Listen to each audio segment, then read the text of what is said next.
സ്വാഗതം. എല്ലാ പ്രമേഹ രോഗികൾക്കുമുണ്ട് 100 കൂട്ടം സംശയങ്ങൾ. ഈ മാസത്തെ ജ്യോതിദേവ്സ് ഡയബറ്റിസ് ആൻഡ് ജെംസ് വീഡിയോയിൽ പ്രമേഹ രോഗികൾ സാധാരണ ചോദിക്കാറുള്ള പ്രധാനപ്പെട്ട 8 ചോദ്യങ്ങൾക്ക് ഉത്തരമാണ് ഞാനിവിടെ പറയാൻ പോകുന്നത്. ഈ 8 ചോദ്യങ്ങൾ മാത്രമല്ല പ്രധാനപ്പെട്ടത്, പക്ഷേ ഈ 8 ചോദ്യങ്ങൾ വളരെ പ്രധാനപ്പെട്ടതാണ് എന്ന് ഞങ്ങൾക്ക് തോന്നുന്നു. ഒന്നാമത്തേത്, ഇൻസുലിൻ എന്തിന്? ഇൻസുലിന് പകരം ഗുളിക തന്നാൽ പോരെ? എത്രയോ വർഷങ്ങളായിട്ട് കേൾക്കുന്നൊരു ചോദ്യമാണ്. ഇൻസുലിൻ ഇഞ്ചക്ഷനുകളെ ഭയന്ന് രോഗികൾ ഗുളികകൾ പോരെ എന്ന് ചോദിക്കുന്നത്. ഇതിന് വളരെ വ്യക്തമായ മറുപടി ഉണ്ടെങ്കിലും ലളിതമായ ഭാഷയിൽ പറഞ്ഞു കഴിഞ്ഞാൽ ഇൻസുലിന് പകരം ഇൻസുലിൻ മാത്രമേ ഉള്ളൂ. അതാണ് സത്യം. ഇൻസുലിൻ സ്വാഭാവികമായിട്ട് ഉൽപ്പാദിപ്പിക്കപ്പെടുന്ന ഒരു ഹോർമോണാണ്. അത് നമുക്ക് ഗുളികയായിട്ട് ഉള്ളിലേക്ക് കടത്തിവിടുവാൻ സാധിക്കുകയില്ല. ഇഞ്ചക്ഷനായിട്ട് മാത്രമേ പറ്റുകയുള്ളൂ. പ്രമേഹ രോഗം തുടങ്ങുന്ന വേളയിലും ചികിത്സയുടെ വർഷങ്ങൾ കഴിയുമ്പോഴും എപ്പോഴാണോ ഇൻസുലിൻ ആവശ്യമായിട്ട് വരുന്നത്, അത് പ്രമേഹം ചികിത്സിക്കുന്ന ഡയബറ്റിസ് ടീം രോഗികളോട് സൂചിപ്പിക്കും. ആ സൂചിപ്പിക്കുന്ന ആ നിമിഷം തന്നെ ഇൻസുലിൻ 2 കൈകളും നീട്ടി സ്വീകരിക്കുക. ഇൻസുലിൻ ഇഞ്ചക്ഷനുകൾ സ്വീകരിക്കാതെ എനിക്ക് ഗുളിക മതി എന്ന് താന്നപേക്ഷിച്ച് അത് നീട്ടിവയ്ക്കുന്ന ഓരോ ദിവസവും അപകടത്തെ ക്ഷണിച്ചു വരുത്തലാണ്. അതുകൊണ്ട് ഇൻസുലിന് പകരം ഇൻസുലിൻ മാത്രമേ ഉള്ളൂ. അതോടൊപ്പം ഗുളികകളാകാം, കുഴപ്പമില്ല. പക്ഷേ ഇൻസുലിൻ കൂടിയേ തീരൂ. മറ്റൊരു ചോദ്യം, എന്തിനാണ് എനിക്ക് ഒരുപാട് ഔഷധങ്ങൾ തരുന്നത്? എനിക്ക് പ്രമേഹം മാത്രമല്ലേ ഉള്ളൂ, എന്നിട്ട് എന്തിനാണ് എനിക്ക് 7, 8, 9 മരുന്നുകൾ തരുന്നത്? Why too many medicines?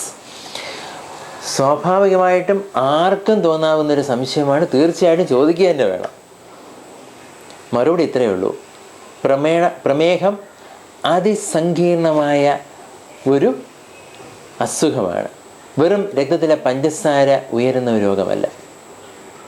രക്തത്തിലെ പഞ്ചസാരയോടൊപ്പം കൊഴുപ്പിൽ വ്യതിയാനങ്ങൾ വരുന്നു, രക്തസമ്മർദ്ദത്തിൽ വ്യതിയാനങ്ങൾ വരുന്നു, ശരീരത്തിൻ്റെ ആകൃതിയിൽ വ്യതിയാനങ്ങൾ വരുന്നു, നാഡീവ്യൂഹത്തിൽ വ്യതിയാനങ്ങൾ വരുന്നു, വൃക്ക, കണ്ണ്, ഹൃദയം ഇവയ്ക്കൊക്കെ ഭാവിയിൽ അസുഖങ്ങൾ വരുന്നു.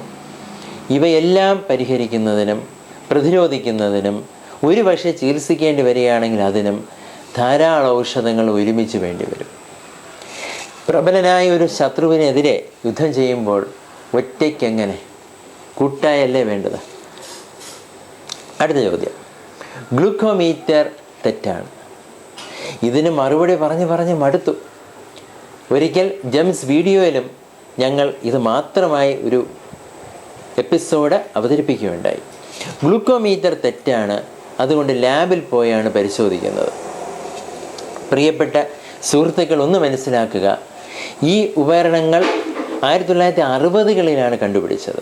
ആദ്യത്തെ 10-20 വർഷം ഇത് കുറച്ച് പ്രശ്നമായിരുന്നു, സമ്മതിക്കുന്നു. പക്ഷേ ഇപ്പോൾ കഴിഞ്ഞ ഒരു 5-6 വർഷങ്ങളായിട്ട് ഗ്ലൂക്കോമീറ്ററിൽ നിന്നും ലഭിക്കുന്ന റിസൾട്ട് വളരെ ശരിയാണ്. പക്ഷേ ഗ്ലൂക്കോമീറ്ററുകളെല്ലാം ഒരുപോലെ കൃത്യമായ അളവ് നമുക്ക് തരുന്നില്ല. ഗ്ലൂക്കോമീറ്ററും പ്രധാനമാണ്, ഗ്ലൂക്കോമീറ്റർ സ്ട്രിപ്പും പ്രധാനമാണ്. വളരെ വിശ്വസനീയമായ സ്ഥലങ്ങളിൽ നിന്നും അത് വാങ്ങുക. ചികിത്സിക്കുന്ന ഡയബറ്റിസ് സംഘത്തിലെ അംഗങ്ങളോട് ചോദിച്ച് മനസ്സിലാക്കി വേണം ഗ്ലൂക്കോമീറ്ററും സ്ട്രിപ്സുമൊക്കെ വാങ്ങാനായിട്ട്. അങ്ങനെയെങ്കിൽ ലബോറട്ടറിയിൽ നോക്കുന്നത് പോലെ തന്നെ ചിലപ്പോൾ അതിനേക്കാളും കൃത്യമായ അളവായിരിക്കും നമുക്ക് കിട്ടുന്നത്. നമ്മുടെ മലയാളികൾക്കൊരു സ്വഭാവമുണ്ട്, അലോപ്പതി ഔഷധങ്ങൾക്ക് പാർശ്വഫലങ്ങളുണ്ട്. അതുകൊണ്ട് മറ്റൊരു ചോദ്യം, എന്തുകൊണ്ട് നമുക്ക് പ്രമേഹ രോഗ ചികിത്സയ്ക്ക് ആയുർവേദ മരുന്നായിക്കൂടാ, ഹോമിയോ മരുന്നായിക്കൂടാ, സിദ്ധവൈദ്യത്തിൽ പൊയ്ക്കൂടാ, എന്തുകൊണ്ട് പച്ചിലകൾ കഴിച്ചുകൂടാ? അങ്ങനെ ഒരുപാട് ചികിത്സയുണ്ടല്ലോ.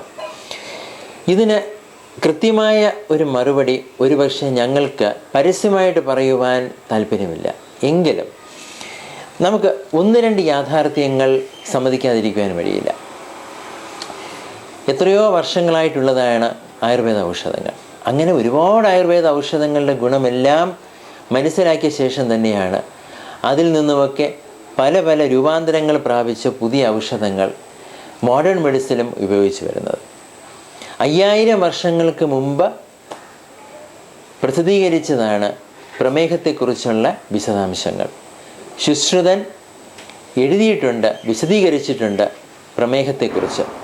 പക്ഷേ പ്രമേഹത്തിന് ഫലപ്രദമായ ഒരു ചികിത്സ 1920കളിൽ ഇൻസുലിൻ ഇഞ്ചക്ഷൻ കണ്ടുപിടിച്ചതോടുകൂടിയാണ് ലഭ്യമായി തുടങ്ങിയത്. പ്രമേഹത്തിന് ഏത് ചികിത്സാ വിധിയാണ് വേണ്ടത് എന്നതല്ല തർക്ക വിഷയം. ഏത് ഔഷധമാണെങ്കിൽ കൂടിയും അതിൻ്റെ ഫലങ്ങളും പാർശ്വഫലങ്ങളും മനസ്സിലാക്കിയ ശേഷം ശാസ്ത്രീയ വിധിപ്രകാരം അത് പഠിച്ചിട്ടുണ്ടോ എന്ന് മനസ്സിലാക്കി, ക്ലിനിക്കൽ ട്രയൽസിലൂടെ കടന്നുപോയ ഔഷധമാണോ എന്ന് പഠിച്ച് മനസ്സിലാക്കി ഉപയോഗിക്കേണ്ട വിധത്തിൽ ഉപയോഗിക്കുക. നമുക്ക് ലക്ഷ്യം അത് വളരെ പ്രധാനമാണ്. ആ ലക്ഷ്യത്തിലെത്തണം. അവയവങ്ങൾക്ക് കേടുപാടുകൾ കൂടാതെ ചികിത്സ സാധ്യമാകുകയും വേണം. മറ്റൊരു പ്രധാന ചോദ്യം, എന്തിനാണ് ഒരുപാട് ലബോറട്ടറി പരിശോധനകൾ ചെയ്യേണ്ടി വരുന്നത്? പണ്ടൊക്കെ പ്രമേഹ രോഗം എന്ന് പറഞ്ഞു കഴിഞ്ഞാൽ ഒന്ന് പഞ്ചസാര നോക്കും, ആഹാരത്തിന് മുമ്പ് നോക്കും, ആഹാരത്തിന് ശേഷവും നോക്കും, കൊളസ്ട്രോൾ നോക്കും, ഒരു ഗുളിക എഴുതി വാങ്ങിച്ചുകൊണ്ട് പോകും. പക്ഷേ ഇപ്പോൾ സ്ഥിതി മാറി. ഇപ്പോൾ വിവരവും വിദ്യാഭ്യാസവും ഉള്ളവരെല്ലാം പ്രമേഹ ചികിത്സാലയങ്ങളിൽ പോയിട്ട് അതിവിശദമായ പരിശോധനകളാണ് നടത്തുന്നത്. അടി മുതൽ മുടി വരെയുള്ള പരിശോധനകൾ. എന്തിന്? അറിഞ്ഞിരിക്കണം. കാരണം പ്രമേഹം എല്ലാ അവയവങ്ങളെയും ഒരുപോലെ ബാധിക്കുന്ന അതിസങ്കീർണമായ ഗുരുതരമായ രോഗമാണ്. ഇവിടെ പഞ്ചസാര നോക്കി ചികിത്സിക്കുവാൻ നമുക്ക് സാധിക്കുകയില്ല. നമുക്ക് വിജയം ഉറപ്പാക്കണം എന്നുണ്ടെങ്കിൽ നമുക്ക് പ്രായമായ ശേഷവും സുഖമായിട്ട് ജീവിക്കണം, മറ്റുള്ളവർക്ക് ശല്യമാകാതിരിക്കണം എന്ന ഒരാഗ്രഹമുണ്ട് എങ്കിൽ എല്ലാ അവയവങ്ങളും പരിശോധിക്കണം. ഓരോ അവയവങ്ങളുടെയും സ്ഥിതി മനസ്സിലാക്കി വേണം പ്രമേഹ രോഗം ചികിത്സിക്കുവാനായിട്ട്. മറ്റൊരു പ്രധാന ചോദ്യം, HbA1c ടെസ്റ്റ് എന്തിനാണ് ചെയ്യുന്നത്? പ്രമേഹ രോഗികൾക്ക് കുറച്ച് കൂടുതൽ പൈസ ആകുന്നൊരു ടെസ്റ്റാണ് 3 മാസത്തെ ശരാശരി എന്ന് പറയുന്ന HbA1c. ഈ ടെസ്റ്റ് എന്തിന്, എപ്പോൾ, എവിടെ, എന്തിനാണ് ചെയ്യുന്നത്? 3 മാസം ഒരിക്കൽ ചെയ്യാനാണ് നമ്മൾ ആവശ്യപ്പെടുന്നത്. 3 മാസം ഒരിക്കൽ ചെയ്തു കഴിഞ്ഞാൽ 3 മാസത്തെ രക്തത്തിലെ പഞ്ചസാരയുടെ ശരാശരി മനസ്സിലാക്കുവാൻ സാധിക്കും. നമുക്ക് HbA1c കുറച്ച് പ്രശ്നസങ്കീർണമായൊരു ടെസ്റ്റാണ്. വേണ്ട വിധത്തിൽ ചെയ്യുവാൻ ശേഷിയുള്ള ലാബിൽ ചെയ്താൽ മാത്രമേ ശരിയായ ഒരു റിസൾട്ട് കിട്ടുകയുള്ളൂ, അല്ലെങ്കിൽ കിട്ടില്ല. എല്ലാ ഉപകരണങ്ങളും ചെയ്യാൻ സാധിക്കും, പക്ഷേ വളരെ അപൂർവമായി മാത്രമേ, ചില ഉപകരണങ്ങൾ മാത്രമേ കൃത്യമായ അളവ് നമുക്ക് ലഭിക്കുകയുള്ളൂ. 5.7 കഴിഞ്ഞാൽ തന്നെ പ്രമേഹത്തിൻ്റെ പ്രാരംഭ അവസ്ഥയായി. 6.5 ആകുമ്പോൾ പ്രമേഹമായി. 7% താഴെയാണ് എങ്കിൽ പ്രമേഹ രോഗം ചികിത്സിക്കുന്ന രോഗികൾക്ക് ഓക്കെ, പക്ഷെ അത് അത്ര ഓക്കെ അല്ല. അതിലും താഴെയാണെങ്കിൽ മാത്രമേ സത്യത്തിൽ അവയവങ്ങൾക്ക് കേടുവരാതിരിക്കുകയുള്ളൂ. HbA1c കുറച്ച് വില കൂടിയ ടെസ്റ്റാണ്. രക്തത്തിലെ പഞ്ചസാര നമ്മൾ നോക്കുന്നതിന് വേണ്ടി ചിലവഴിക്കുന്നതിനേക്കാളും കൂടുതൽ ചിലവ് ഇതിനായിട്ട് വേണ്ടി വരും. പക്ഷേ ചിലവഴിക്കണം, അത് നോക്കുക തന്നെ വേണം. കാരണം 3 മാസത്തെ ശരാശരി പഞ്ചസാര, ഓരോ നിമിഷമുള്ള പഞ്ചസാരയുടെ ഒരു ശരാശരിയാണ് നമുക്ക് കിട്ടുന്നത്. അത് ഒരുപാട് കാര്യങ്ങൾക്ക് പ്രയോജനം നമുക്ക് തരും.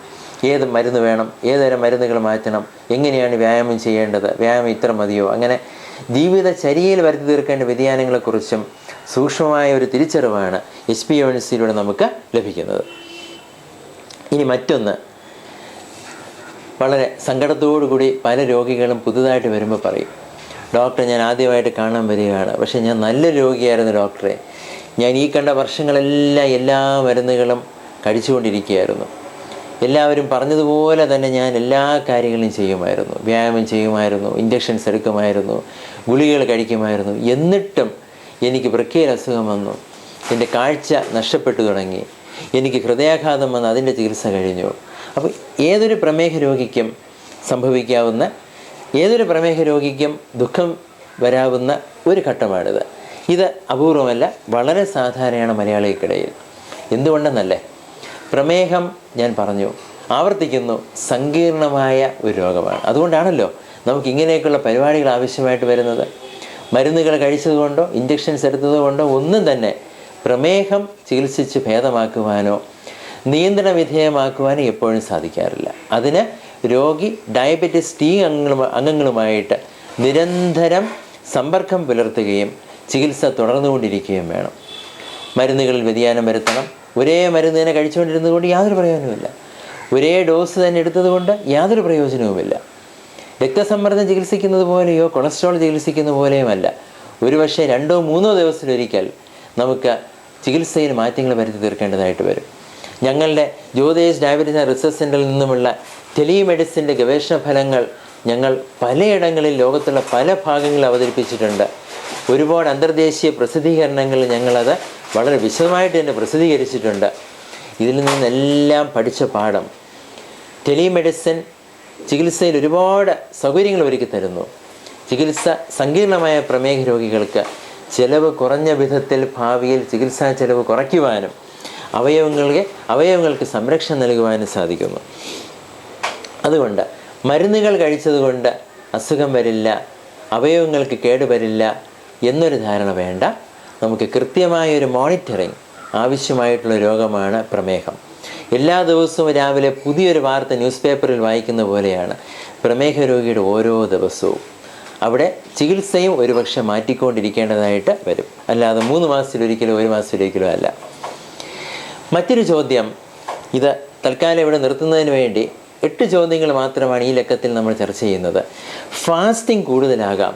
ചിലപ്പോൾ ആഹാരത്തിന് ശേഷമുള്ള ഷുഗർ കുറഞ്ഞതായിട്ട് കാണുന്നു. ആഹാരം കഴിക്കുമ്പോൾ ഷുഗർ കൂടേണ്ടതല്ല വേണ്ടത്, പക്ഷേ ആഹാരത്തിന് ശേഷം കുറഞ്ഞിരിക്കുന്നു.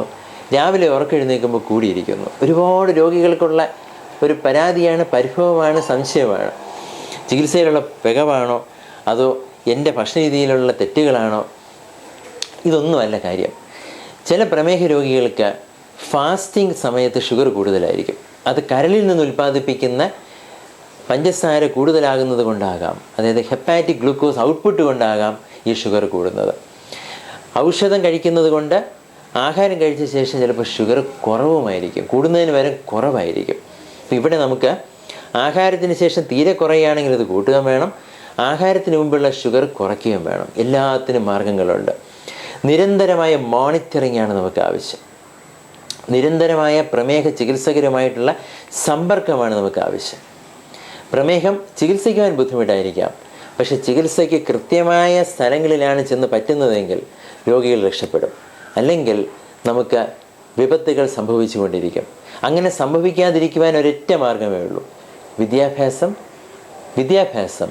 കൂടുതൽ പ്രമേഹത്തെക്കുറിച്ചുള്ള ശാസ്ത്രീയമായ അറിവ് നേടിക്കൊണ്ടേയിരിക്കുക. നമുക്ക് പിന്നെയും കാണാം.